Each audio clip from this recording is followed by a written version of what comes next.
Hey guys, কি খবৰ আপোনালোকৰ? নতুন এটা জিকে পাৰ্টছৰ ভিডিঅ'লৈ আপোনালোকক স্বাগতম জনাইছোঁ। আজিৰ এই ভিডিঅ'টোত বহুতো দৰকাৰী কিছুমান প্ৰশ্নৰ উত্তৰ লৈ অহা হৈছে, যিবিলাক বহুতো কম্পিটিটিভ এক্সামত অহা দেখা গৈছে। তো ভিডিঅ'টো স্কিপ নকৰাকৈ শেষলৈ চাই থাকিব। তেনেহ'লে বলকচোন ভিডিঅ'টো আৰম্ভ কৰোঁ। প্ৰথম প্ৰশ্ন, নতুন যান-বাহন আইনখন কেতিয়া সংশোধন কৰা হৈছিল? ইয়াতে 4টা অপশ্যন দিয়া আছে। যিহেতু অহাকালি পৰীক্ষা, সেয়া আজি ৰিভাইজৰ টাইম। আপোনালোকে কমেণ্ট কৰি উত্তৰবিলাক দিবলৈ চেষ্টা কৰিবচোন।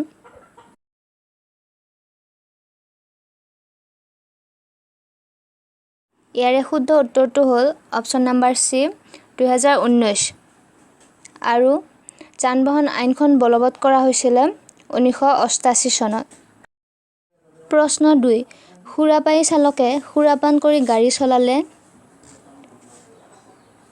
তলত 4টা অপশ্যন দিয়া আছে। আপোনালোকে জনাবলৈ চেষ্টা কৰিবচোন ইয়াৰে কোনটো শুদ্ধ উত্তৰ হয়।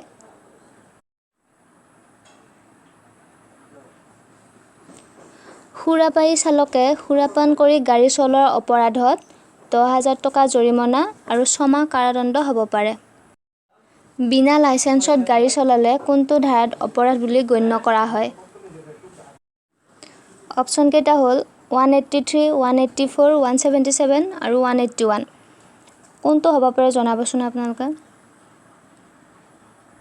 ইয়াৰে শুদ্ধ উত্তৰটো হ'ল 181 ধাৰা। পথ সুৰক্ষা সপ্তাহ কোন তাৰিখে পালন কৰা হয়? অপশ্যন কেইটা হ'ল 12 জানুৱাৰী, 17 জানুৱাৰী, 11 জানুৱাৰী আৰু 30 জানুৱাৰী। আপোনালোকে জনাওকচোন ইয়াৰে কোনটো শুদ্ধ উত্তৰ হয়।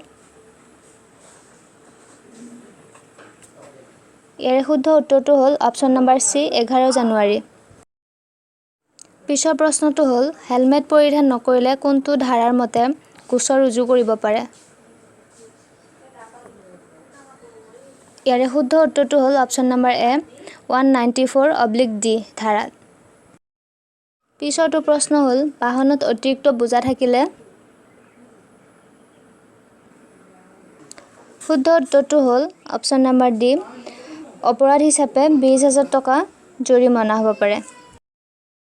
পিছৰ প্ৰশ্ন, অতিৰিক্ত যাত্ৰী কঢ়িয়াই নিলে যাত্ৰীবাহী বাহনে প্ৰতিজন যাত্ৰীৰ বাবে ভৰিব লাগে? শুদ্ধ উত্তৰটো হ'ল অপশ্যন নম্বৰ বি, 200 টকা।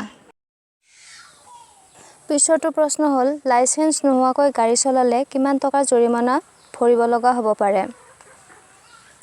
3,000 টকা, 2,000 টকা, 5,000 টকা বা 1,000 টকা।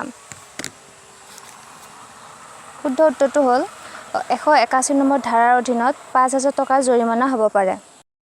অত্যধিক গতিত গাড়ী চলালে কোনটো ধাৰাৰ অধীনত অপৰাধ বুলি বিবেচনা কৰা হয়? শুদ্ধ উত্তৰটো হ'ল অপশ্যন নম্বৰ এ, ধাৰা 183। পিছৰটো প্ৰশ্ন হ'ল এম্বুলেন্স বা জৰুৰী সেৱা গাড়ীক বাট এৰি নিদিলে কোনটো ধাৰাত গোচৰ তৰিব পাৰে?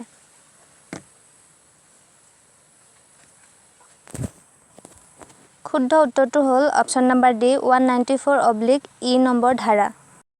পিছৰটো প্ৰশ্ন হ'ল অত্যধিক গতিত গাড়ী চলালে হ'ব লগা জৰিমনা।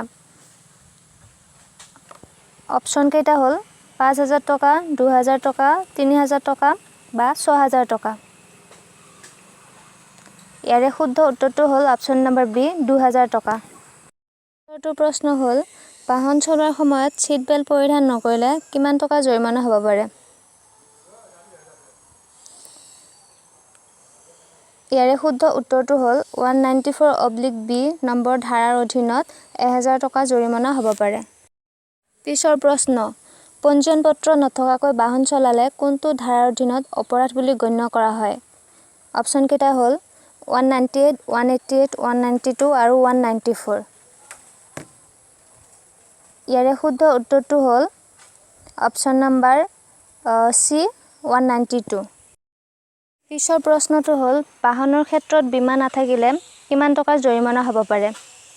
অপশ্যন কেইটা হ'ল 3,000 টকা, 1,000 টকা, 2,000 টকা বা 1,500 টকা। ইয়াৰে শুদ্ধ উত্তৰটো হ'ল অপশ্যন নম্বৰ চি, 2,000 টকা জৰিমনা হ'ব পাৰে। দুচকীয়া বাহনত দুজন আৰোহীয়ে হেলমেট পৰিধান নকৰিলে ভৰিব লগা জৰিমনাৰ পৰিমাণ?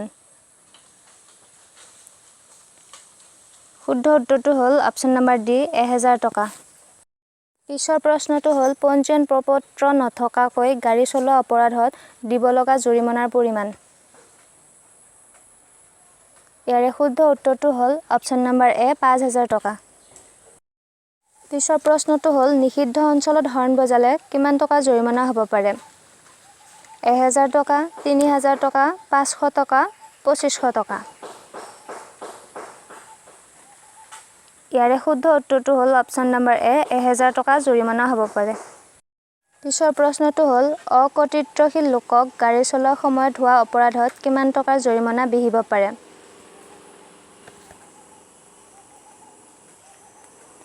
ইয়াৰে শুদ্ধ উত্তৰটো হ'ল অপশ্যন নম্বৰ বি 180 নম্বৰ ধাৰাৰ অধীনত 5000 টকা জৰিমনা হ'ব পাৰে। পিছৰ প্ৰশ্ন যান-বাহন চলোৱাৰ সময়ত মোবাইল ফোন ব্যৱহাৰ কৰিলে কোনটো ধাৰাৰ অধীনত অপৰাধ বুলি বিবেচনা কৰা হয়? অপশ্যন কেইটা হ'ল 194/E, 188/A, 184/C, 194/D। ইয়াৰে শুদ্ধ উত্তৰটো হ'ল অপশ্যন নম্বৰ চি 184/C। পিছৰটো প্ৰশ্ন হ'ল মোবাইল ব্যৱহাৰ কৰি যান-বাহন চলোৱাৰ অপৰাধত কিমান টকাৰ জৰিমনা ভৰিব লগা হ'ব পাৰে? ইয়াৰে শুদ্ধ উত্তৰটো হ'ল অপশ্যন নম্বৰ চি 5000 টকা জৰিমনা হ'ব পাৰে।